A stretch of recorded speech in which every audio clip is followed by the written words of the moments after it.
Okay, good morning.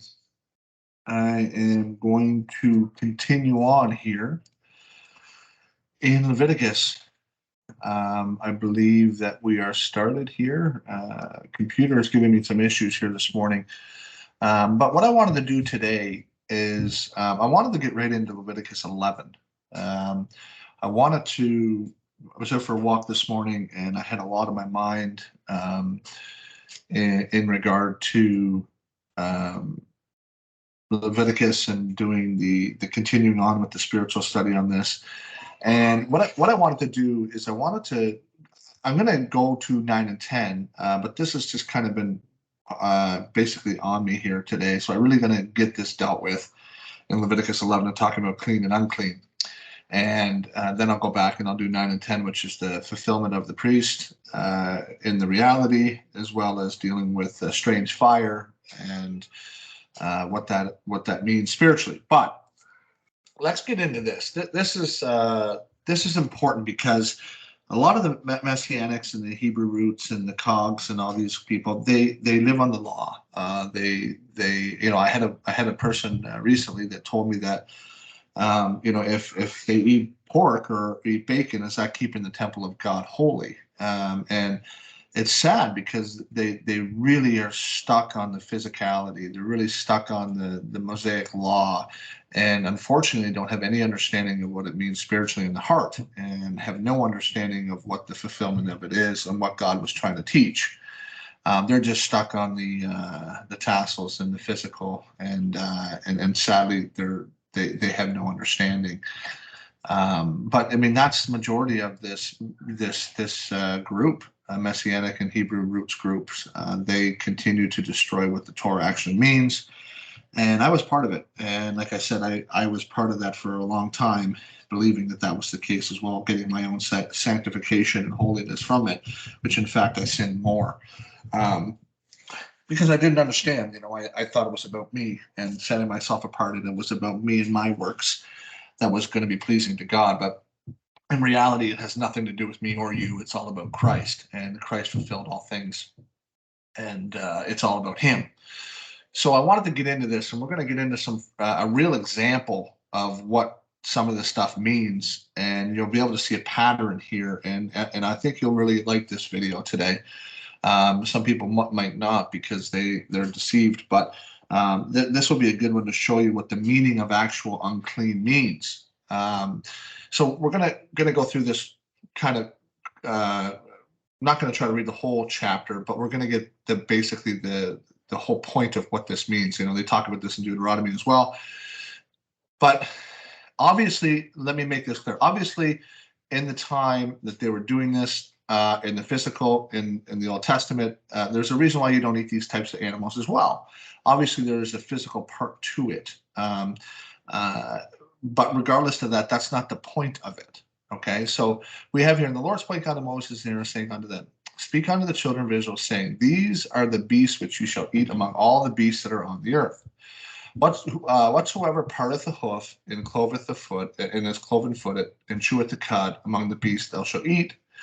Nevertheless, these shall you Nevertheless shall you not eat of them that chew the cud, or them that divide the hoof, as the camel, because he cheweth the cud, but divideth not the hoof, he is unclean to you. Okay, so what is it? What are we talking about here? Chewing the cud, okay, and dividing the hoof. Okay, there's meaning to this, and what does it mean when they chew the cud? They continue to digest their food.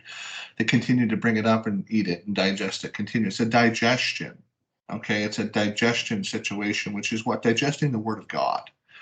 Okay, being able to digest it over and over and over and over again, and it's creating more and more and more fruit in you. Okay, this is what a clean animal is. This is what it means. Okay.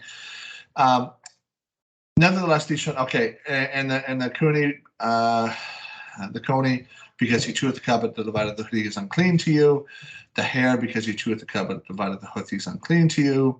The pig, though he divide the hoof and be cloven footed, yet he cheweth not the cud, he is unclean to you. Now, here's the big one, okay? We have to understand that when we're going to get into these animals that he's going to point out in particular that are unclean to you, okay? Now, the pig, The pig is unclean. The pig, the pork, the bacon, all that stuff is a big one in the world today in regards to this new movement of the Hebrew roots. And they put up their nose in the air because somebody's sitting down having a piece of bacon. It has nothing to do with salvation. It has nothing to. We're going to go through what Christ said in the New Testament to actually prove all this. And in fact, Christ is the one that never took away anything in the law, but he actually fulfilled it. He was the one that came and fulfilled it. He was the Torah that came and fulfilled it. So we're going to see what he says about it. But what are we talking about pig? Okay, think about terms. What I want you to understand is that the names that are these animals, we're going to relate them to people because this is what it means. It means about their characteristics and their behaviors. A pig. Okay, what's a pig? Oh, that guy's a pig. And what do we refer to as a pig? Somebody that has a messy life. Somebody that is not in self-control. Somebody that doesn't have the fruits of the pig. He's a mess. He's a complete pig. Okay, pig is not a flattering word to use for an individual. That's why they've used these for generations to show us that they're talking about people, not food, okay? People. And we're going to get more examples of this, okay? These show you read, okay, he talks about the food, about the animals in the water, okay, and those that don't have fins and don't have gills, they're an abomination to you. So this is talking about the bottom feeders, okay? We're talking about the crabs, the lobsters, the shrimp, all this stuff in the bottom of the ocean, the creeping things that are at the bottom of the ocean that just basically eat anything on the bottom. They eat all the dung, they eat everything. Okay, so think about that in a spiritual perspective. Think about the animals that are on the bottom of the ocean that they're making now. Remember now, Satan has turned it into a surf and turf. He's turned it into a delicacy. Oh, lobster and steak or crab. These are the most expensive items in seafood. But yet they're an abomination because of what they mean spiritually. Okay, they just clean up the bottom. They just eat anything and do anything. They're just heathen. They're Gentiles. They have nothing. Okay, they're just they got to understand what this means. Okay, it's not, oh, I can't have a crab sandwich here. Okay, it has nothing to do with that. I can't suck on the old lobster legs, which I used to do growing up in the Maritimes. But this is not what it means. It's talking about types of people. Okay. And these are which you shall have an abomination among the fowls that shall not be eaten. They are about the eagle, okay, the osprey, the vulture, okay, the raven. What are these? Think about people. Oh, that guy, man, he's a vulture. He's a vulture, that guy. What does a vulture do? Right? Think about what a vulture does in the wild, right? He goes in and he basically cleans up the mess, and he's a very aggressive bird, very ugly, very dangerous, eats dead animals. Just very just slothful type behavior in regards to doesn't care what he puts in his body. Okay, but again, think about it in the perspective of being a vulture. Okay, a vulture. The man's a vulture. That guy's a vulture. Okay, we're relating it to a type of animal. Okay, this is for a reason because this is what it's meaning. Okay. Owl, the nighthawk, okay, the cuckoo, the hawk after his kind, okay, the nighthawk. Think about the nighthawk. Oh, think about all the words that they use for people that are nighthawks and how the nighthawks are not normally looked at as a good thing in regards to the world in some perspectives, okay? The swan, the pelican, the eagle, the stork, the heron, okay, the bat, okay, the bat is another one, okay, very unclean, very nasty in the eyes of people. Okay, you're not going to eat that.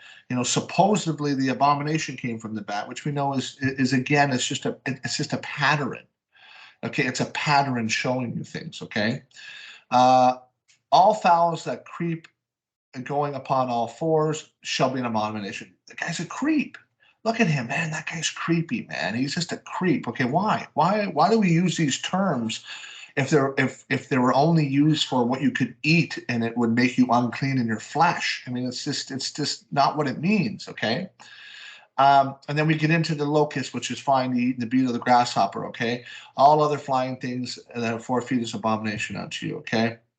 all these animals that have an abomination, all these things that have an abomination to you, there's meaning to what they mean in the characteristics and behavior of man over time, over 6,000 years. Okay, this is what it's relating to.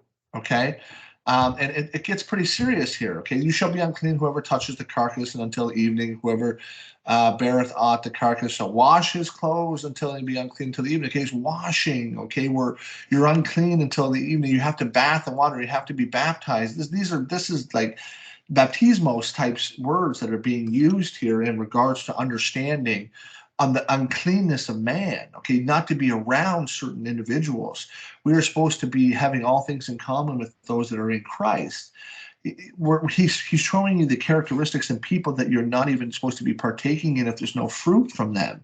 You're not going to be around sinners all the time. Doesn't mean you don't go and preach to a sinner to bring him out of the sin that he's in, but you don't go and you sit and you make house with this guy. Okay, this is what this is talking about. Okay, and whoever goes on the four paws, okay, all manner of beasts of four paws, those are unclean to you. Okay, think about a bear. You know, that guy's a bear. That guy's a lion. You know, that guy's a dog. Oh, she's a dog, man. Like, think about these worldly terms. This is what this is. Relate this to what this means. Okay, of course you're not going to eat dog. Well, there's some places in the world that they do. Okay, but it has nothing to do with what goes in your belly, okay, that defiles you.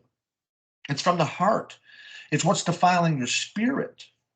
Okay, what's defiling your mind. Okay, these are the people that are unconverted, that are living in abomination and not having any understanding of why they are or who they are. And sometimes they do, and they're doing it because they're infected with unclean spirits. Okay, why does he use unclean spirits to determine? Why doesn't he just say demons or devils? Or I mean, I guess he does use devils a bit, but the world uses demons and all these things. No, it's an unclean spirit. And why unclean? Why does Christ and Father use the word unclean to determine spirits? Because it all ties back to the unclean food, unclean beasts.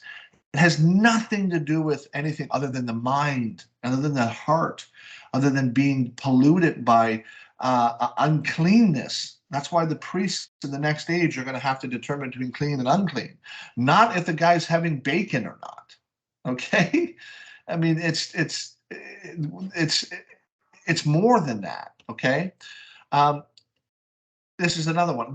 These also shall be unclean unto you among the creeping things that creep on the earth. The weasel, okay, the rat, the mouse, the rat. I mean, the weasel. Think about that one. Oh, that guy's a weasel. Oh, look. Think about all the time in your life that people have been. You've heard the term. Oh, that guy's a weasel. Oh, she's a weasel. Right? I mean, why? Why is she a weasel? Why is he a weasel? What does that mean? What do weasels do? Right? Look it up yourself. Educate yourself in this stuff. Rat. I mean, that's a huge one.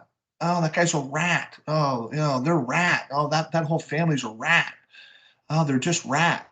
Okay, why? Why do they use these terms? Okay, you got to understand this.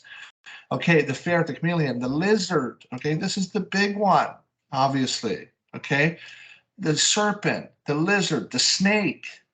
Okay, this is a huge one. The parallels of the lizard or the snake or the serpent in the Bible is from the beginning to the end. Okay, and we're going to look at the term snake, okay, and how it relates to the world and how it has always been part of the abomination of God, which is the serpent, okay, the snake. Okay, it's really important that we're going to see. We're going to tie just an example in our age to show you that we're referring to people that are snakes. Okay, he's a snake. What did John the Baptist and Christ say about the Pharisees, the brood of vipers? Snakes. They were snakes. What's a snake? A snake, he slithers around, he bites, he doesn't, he's just creepy. It's disgusting. He's talking about people. Okay? All right? And okay, and he's talking about when talking about these unclean things, it's very important that things have to be, vessels and clothes and everything broken or washed and continue to be washed and etc. all the way through, okay, to the end. Okay, we're going to see here, it's even a part of the seeds. Okay, These are very important to understand, okay? But it has to do with unclean people. It has to do with behaviors, okay? It has to do with um, uh, characteristics of man, all right? For this is what this means, okay? This is what it's talking about, creeps, okay? People that are completely full of sin, completely in defilement, okay? Completely. So this is what it's talking about, unclean food. It's not talking about what the world in terms of the Hebrew roots, the Messianics and the Cogs and these guys that are still trying to live on the Mosaic law, and they're putting their nose up in the air because somebody's sitting down having bacon and eggs. Oh, that guy's unclean. He's just a heathen. He's just he's it has nothing to do with it. You don't know that guy's heart because he's eating a piece of bacon or clam chowder. I mean, we got this is the problem. They destroy the true meaning of the Torah. They destroy God's word and what he actually meant and meant for our understanding. Okay, so now let's move on here. Hopefully my computer is going to not act up here. Um, 15. Let's go to Matthew 15. Let's see what Christ has to say. Okay, remember, Christ never came to take away. Okay, he not one jot or tittle will be taken away until all things are completed. He came to fulfill. Okay, he fulfilled the law. Okay, he was the law. He fulfilled it. He fulfilled every part of it, and it all in the spiritual applications. Okay, he is the eighth day creation. All right, he's already entered into the eighth day, and those that are in him in the Melchizedekian priesthood have entered into as well. But I'm not. That's not the part of the study today. So let's continue on here. And he called the multitude and said unto them, "Hear and understand. Not that which goeth in the mouth defileth a man, but that which cometh out of the mouth that defileth a man." Then his disciples said unto him, "Knowest thou that the Pharisees were offended, and they heard this saying?" But he answered and said, "Every plant which my heavenly Father hath not planted shall be rooted up. Let them alone. They are the blind leaders of the blind, and if the blind lead the blind, both shall fall into a ditch." Okay, this is again another great example of, not everybody at this time is being saved. Okay, not everybody at this time is going to get it. Okay, it's only those that are called or planted by the Heavenly Father, called by Father, called, chosen, and faithful. Okay, and uh, then answered Peter and said unto him, "Declare unto this parable." And Jesus said, "Are you still without understanding? Do you not understand that whatsoever entereth into the mouth goeth into the belly and is cast out into the trough?" Okay, or out into the toilet. "But those things which proceedeth out of the mouth come forth from the heart." Okay, come forth from the heart and defileth a man.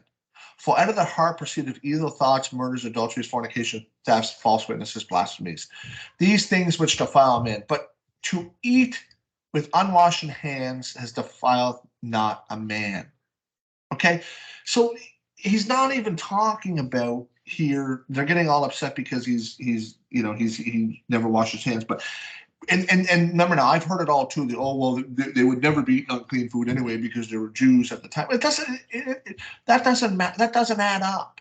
Okay, that's not what he's talking about here. You're missing the spiritual perspective of what he's saying. It's not what goes into the belly. It's not what you eat that defiles you. You're not unclean because you had bacon. Okay, that's ludicrous. Okay, he's talking about the heart. That's what makes you clean and unclean, holy and unholy.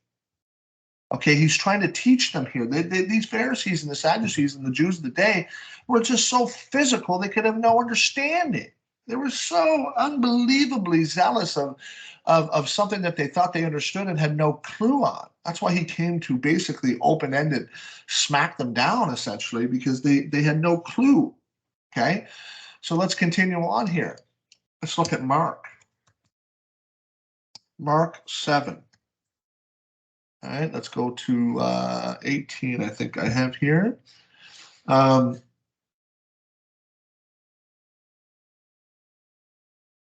Okay.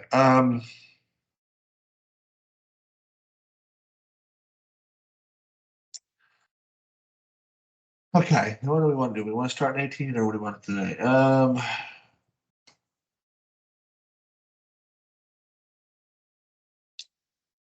Okay, there's nothing from without a man that entering into him can defile him, but the things which come out of him, that those are the defile man. Okay, whatever it comes into the man, okay, into what? Into his belly, into what he's eating. Okay, if any man have ears to hear, let him hear. Okay, let him hear. When he was entered into the house from the people, his disciples asked him concerning this parable. And he said unto them, are you still without understanding also? Do you not perceive that whatsoever thing from without entereth into a man, it cannot defile him, because it entereth not into his heart, but into his belly, and goeth out into the toilet, purging all food? Okay, meats, food, whatever. And he said to them, that which cometh out of the man that defileth a man, from within, out of the hearts of men proceed evil thoughts. Okay, we just went through this. Okay, theft, covetousness, wickedness, deceitfulness, lasciviousness, evil eye, blasphemy, pride, foolishness. All these things come from within and defile the man. Okay, this is what he's talking about. Okay, this is what he's saying. Okay, it is not what they're eating. It doesn't have anything to do with the food. Remember, he's coming to fulfill the law. He's coming to speak the true spiritual applications of what the Torah actually means. Okay? It has nothing to do with food. It has nothing to do. There's another one in here. I'm probably missing a one in the New Testament where he specifically, they get specifically in talking about food, and he does the same thing. He rebukes them and says it has nothing to do with the food. It's all to do with the heart that defiles a man. Okay, unclean makes a man unclean. Okay, that's what he's talking about here. It's not food. It's just they couldn't understand what he meant in the Mosaic law because they were physical. Okay, this is what he's talking about here. Even Christ himself, he's coming to set things straight, set things right. All right, it has nothing to do with the food that they're eating. It has to do with the heart. It always has to do with the heart. Okay, and what is the priest going to be doing in the next stage, the Melchizedekian priest? Okay, so let's take a look here quickly at Ezekiel 44. Okay, 40 to 48 is the new temple millennium time period. Okay, millennial text. Okay, and we have here, let me just jump right to 23. Okay, and they shall teach my people. Okay, these are talking about the priest. Okay, they shall teach my people. Okay, the difference between holy and profane, and cause them to discern between unclean and clean. Okay, holy and profane, unclean and clean. This is what the priests are going to be doing in the next age. Okay, they're not going to have to sit down with a Jewish family during the millennium of the 12 tribes of Israel inside the camp and say to them, now you can't kill that pig and eat that pig because that's unclean to you. Okay, that's not going to be the job of them to teach them that. They're already going to know that, but they're not going to know why. They're not going to know why they can't have that swine. They're going to know that it's unclean to them because that's what's going to happen. The physical law is going to take place for those in the common ranks, and they're going to have to learn it again. But the priesthood is going to be teaching them the fulfillments of it, the end of it. Christ is the end of the law. Okay, he is the end of the law. He is the end of the Passover. Okay, he fulfilled it. Doesn't mean it's gone away. It just means he's at the end. He is the end of it. Okay, so they're going to be teaching the people holy and profane, holy and unholy. They're going to be able to teach them clean and unclean.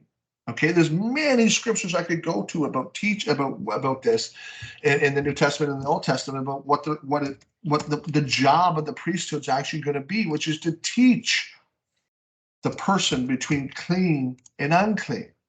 Okay, now Leviticus 10. Okay, here, which I'm going to get into the next video, which is talking about strange fire. But here's a key point. Okay, this is after what has happened. Okay, Nadab and Abihu. Okay, they went up, they got drunk, and they basically offered strange fire. You know, these two people were actually on Shavuot, was up on top of the mountain with 72 other people, with Moses and Aaron, and sat with Christ, sat with God, whoever you want to do, and actually had the first Pentecost, or had the first Shavuot with him. Okay, it was a shadow of what's going to be coming in the future. Okay, which is the bride, the priesthood. Okay, so here they are. Okay, and they obviously got comfortable and didn't understand. They got drunk and they went in and thought it was funny, and they were killed. Okay, and their ashes were taken outside the camp, obviously, which has a huge meaning, which we'll get into next time. Why are they going outside the camp? Because they're going into the lake of fire. Okay, which they're going to have to come and be purified for what they've done. Okay, and anyway, etc. Okay, but here he says here, and that ye may put difference between holy and unholy, and between unclean and clean. Okay, Moses is scolding them here to Aaron and his sons, and basically Eleazar and Ithamar, I think it is, the two new sons that are going to be now taking the place of the two brothers that were killed. They have to teach them between holy and unholy, between unclean and clean. Okay, spiritually, what they have to teach them from the heart, and this is what it's going to mean for the Melchizedekian priesthood. Okay, their job at this time clearly was to show them that, hey, listen, you can't eat a pig, or hey, listen, you better not, shish kebab that rat, like, the physical. But when we have the fulfillment of it in the Melchizedekian priesthood, we are to have to teach these people what it means spiritually from the heart.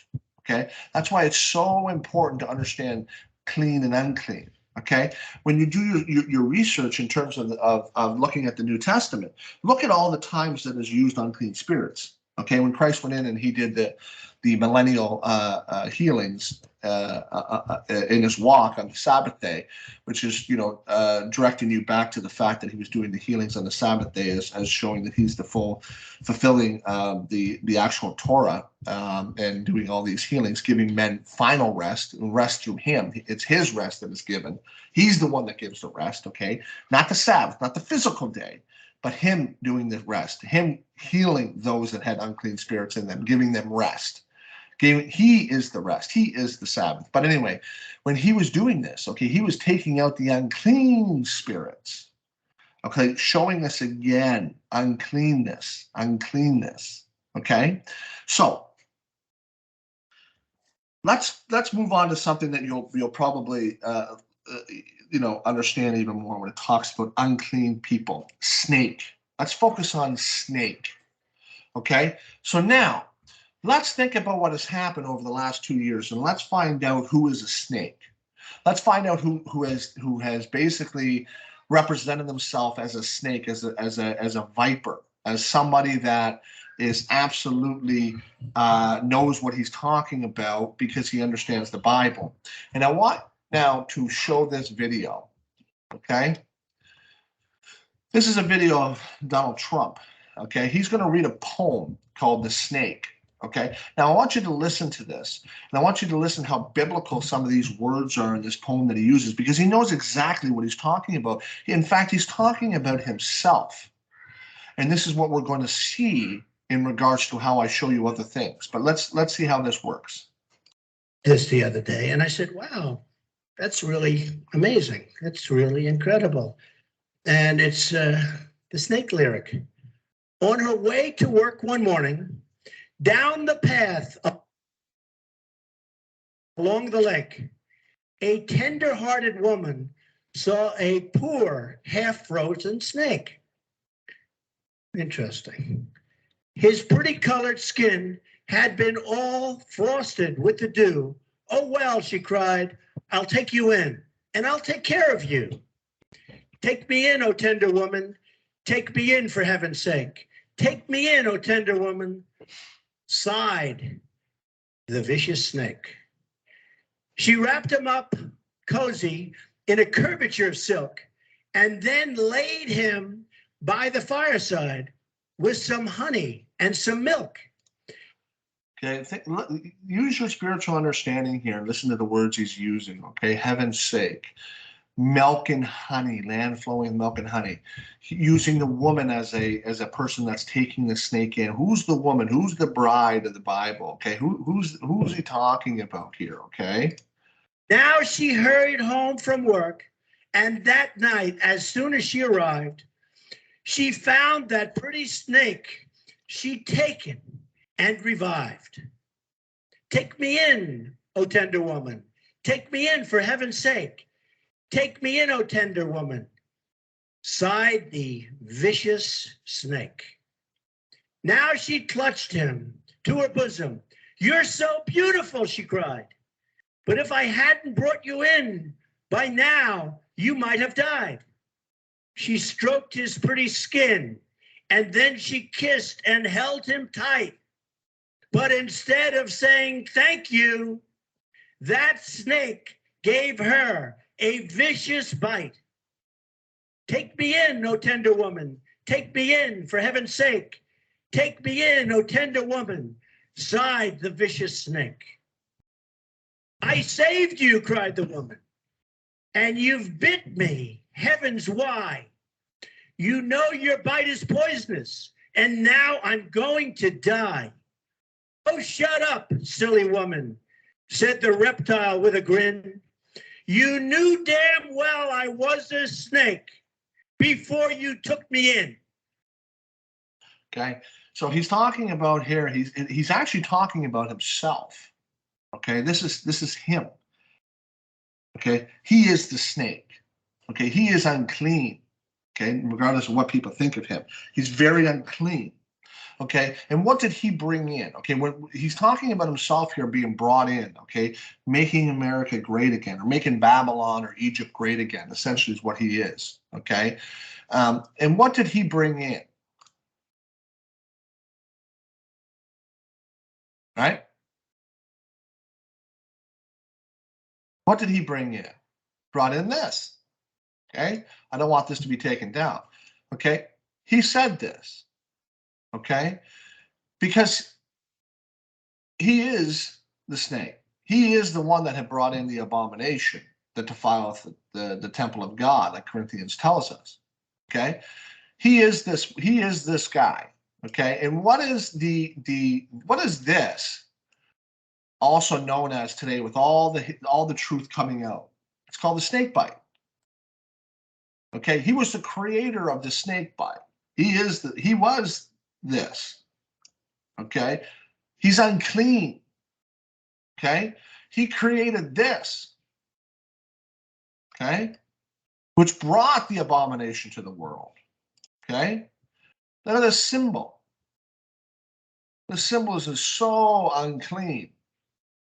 Cube worship. Okay, just so many videos out there that will teach you more and more about the symbols that I'm not even going to get into. Okay, but this is who he is. This is a good example of our age, God showing us that he is unclean. He was the one talked about in the Bible in terms of Leviticus in our age in regards to being unclean. He is the snake. He is the one that created the snake bite. Okay? He is the one that has just defiled the temple of God and destroyed it. Okay? And who do we run to? Who does man run to? This. Every single medical symbol in the world has this: the snake on the staff, the serpent, the unclean animal on the staff. Man runs to this for safety, for saving. Okay, he created it, and then they run to those that created it to save them. The whole medical system is all unclean. Okay. Now, I'm not saying that they don't help people in certain things. No, don't get me wrong. Some do, but I'm showing the whole understanding of clean and unclean. Okay. And why do you think that they've gotten this? Where do you think that they got this from? I'm going to show you where they got it from. Okay. I'm going to show you right here. We're going to end on this. Okay. In the wilderness, the Israelites were complaining, as we understand completely. We understand they were in sin. We understand they completely complain. They defy God the entire. It's no different than this world we're living in now. Okay, they continue to defile God. Their sin has reached heaven. Okay, and God wanted to destroy them many times over, but Moses, praying to him, held off the wrath pretty much the entire time until they entered into the land and etc. But what happened in the land? Okay, where are we getting this from? Okay, why do we get, remember, people use the terms of the animals. He's a weasel, he's a rat, he's this, he's that, for a reason. It's all biblical. Okay, it's the same as this. Okay, Numbers 21:8. Okay. First, let's start in 7. Therefore, the people came to Moses and said, we have sinned, for we had spoken against the Lord and against thee. Pray unto the Lord that he take away the serpents, the snakes, the snake bites from us. And Moses prayed for the people. And the Lord said unto Moses, make thee a fiery serpent and set it upon a pole. Right there. Set it upon a pole, and it shall come to pass that everyone that is bitten, when he looked upon it, shall live. And Moses made a serpent of brass and put it on a pole, and it came to pass that if the serpent had bitten any man, when he had beheld the serpent of brass, he lived. God made a mockery of these people. He used the serpent to show them that they could be healed. He made a mockery because they wouldn't look to him. It's no different than what's going on in this world and what has happened the last 2 years with this guy, the snake, the serpent, the uncleanness, unclean. Okay? God is turning it back the same as he did in the wilderness. You get snake bitten, you better go to these guys or the medical field to help you with more pharmakia. Okay, this is just an example of what I want to show you in regards to clean and unclean. 36 minutes. I hope you got something from this, and have a good day. Thanks.